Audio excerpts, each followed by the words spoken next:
name's Ed Snowden. I'm 29 years old. I work for Booz Allen Hamilton as an infrastructure analyst for NSA in Hawaii.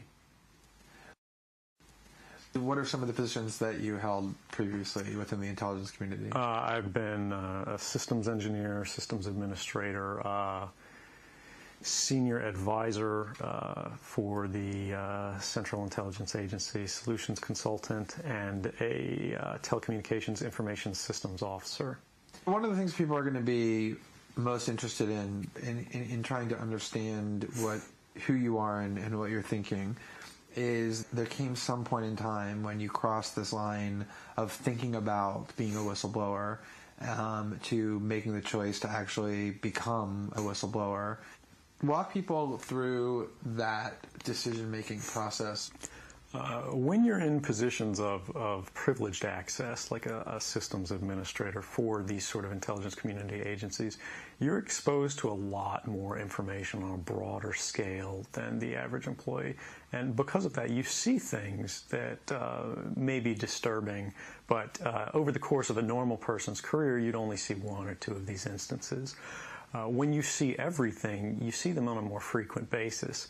And you recognize that some of these things are actually abuses. And when you talk to people about them, in a place like this where this is the normal state of business, people tend not to take them very seriously and move on from them. But over time, that awareness of wrongdoing sort of builds up, and you feel compelled to talk about it. And the more you talk about it, the more you're ignored, the more you're told it's not a problem.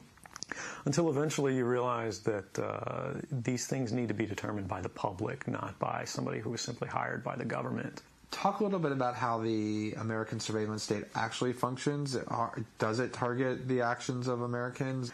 NSA and the intelligence community in general is focused on getting intelligence wherever it can, by any means possible, that it believes on the grounds of sort of a self-certification that they serve the national interest. Originally, we saw that focus very narrowly tailored as foreign intelligence gathered overseas. Now, increasingly, we see that it's happening domestically. And to do that, the NSA specifically targets the communications of everyone. It ingests them by default. It collects them in its system, and it filters them, and it analyzes them, and it measures them, and it stores them for periods of time, simply because that's the easiest, most efficient, and most valuable way to achieve these ends.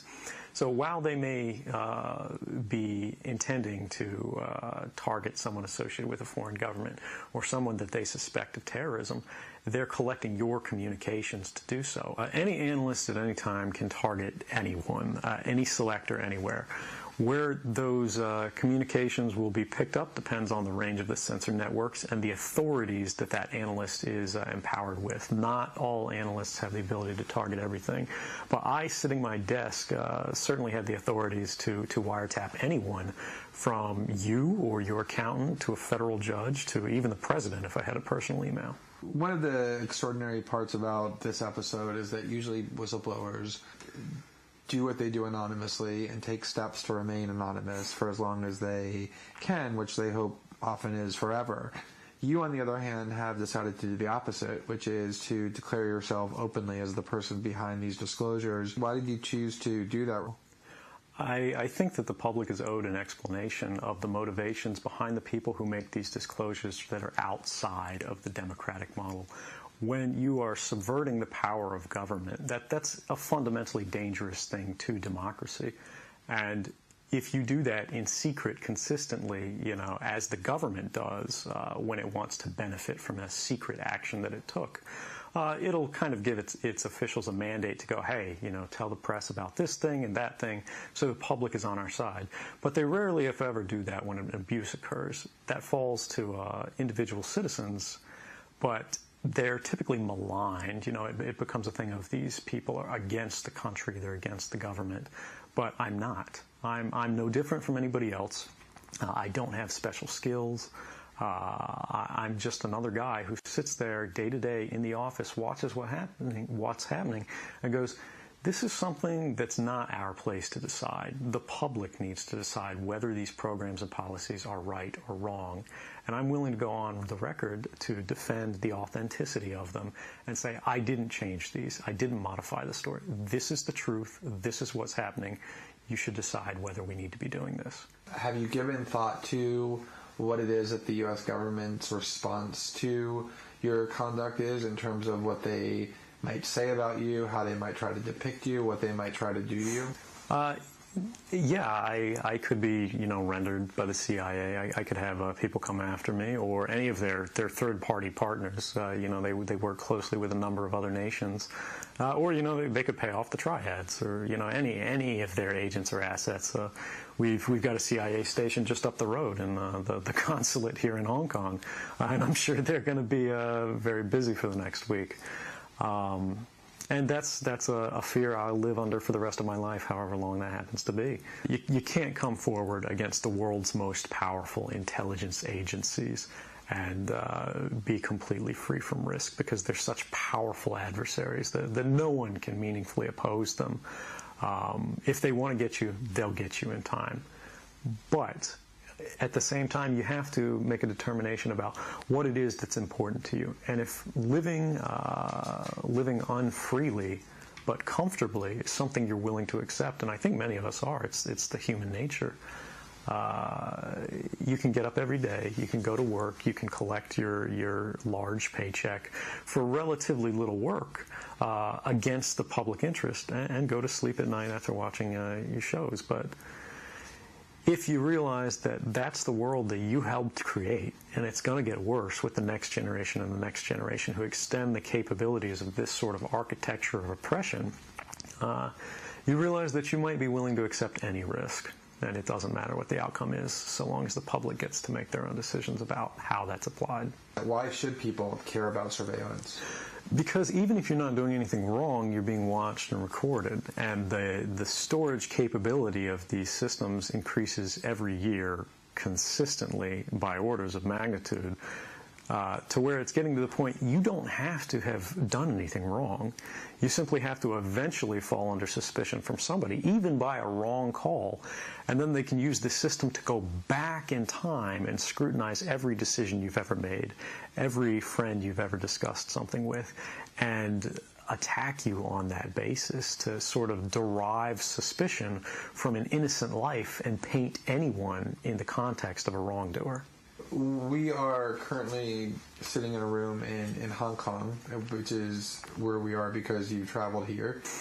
Talk a little bit about why it is that you came here, and specifically there are going to be people who will speculate that what you really intend to do is to defect to the country that many see as the number one rival of the United States, which is China, and that what you're really doing is essentially seeking to aid an enemy of the United States with which you intend to seek asylum. Can you talk a little bit about that? Sure. So there's a couple assertions in those arguments that are sort of embedded in the questioning of the choice of Hong Kong. The first is that China is an enemy of the United States. It's not. I mean, there are conflicts between the United States government and the Chinese PRC government, but the peoples inherently, we don't care. We trade with each other freely. We're not at war. We're not in armed conflict, and we're not trying to be. We're the largest trading partners out there for each other. Additionally, Hong Kong has a strong tradition of free speech. People think, oh, China, great firewall. Mainland China does have significant restrictions on free speech, but the people of Hong Kong have a long tradition of protesting in the streets, of making their views known. The internet is not filtered here, no more so than any other Western government. And I believe that the Hong Kong government is actually independent in relation to a lot of other leading Western governments. If your motive had been to harm the United States and help its enemies, or if your motive had been personal material gain, were there things that you could have done with these documents to advance those goals that you didn't end up doing? Oh, absolutely. I mean, anybody in the positions of access with the technical capabilities that I had could, suck out secrets, pass them on the open market to Russia. They always have an open door, as we do. I had access to, the full rosters of everyone working at the NSA, the entire intelligence community, and undercover assets all around the world, the locations of every station we have, what their missions are, and so forth. If I had just wanted to harm the U.S., that you could shut down the surveillance system in an afternoon. But that's not my intention, and I think for anyone making that argument, they need to think, if they were in my position, and you live a privileged life, you're living in Hawaii in paradise and making a ton of money, what would it take to make you leave everything behind? The greatest fear that I have regarding the outcome for America of these disclosures is that nothing will change. People will see in the media all of these disclosures. They'll know the lengths that the government is going to grant themselves powers unilaterally to create greater control over American society and global society. But they won't be willing to take the risks necessarily to stand up and fight to change things, to force their representatives to actually take a stand in their interests. And the months ahead, the years ahead, it's only going to get worse until eventually there will be a time where policies will change, because the only thing that restricts the activities of the surveillance state are policy. Even our agreements with other sovereign governments, we consider that to be a stipulation of policy rather than a stipulation of law. And because of that, a new leader will be elected. They'll flip the switch, say that